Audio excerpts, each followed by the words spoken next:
आजच्या आपल्या कथेचं नाव आहे पांढरा कावळा। खूप खूप वर्षांपूर्वी कावळे पांढरे असत, अगदी बगळ्यांसारखे पांढरे शुभ्र। त्या काळात रंगाऱ्याचे काम घुबड करत असे। कावळ्याला वाटे आपले पंख निळे हवेत। तो घुबडाकडे गेला। घुबडाने एका डब्यात थोडा निळा रंग तयार केला, कावळ्याला दुसऱ्या डब्यावर उभे केले आणि त्याचे पंख निळे रंगवू लागला।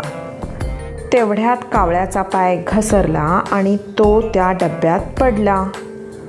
जेव्हा कावळा बाहेर आला तेव्हा कोळशासारखा काळा झाला होता।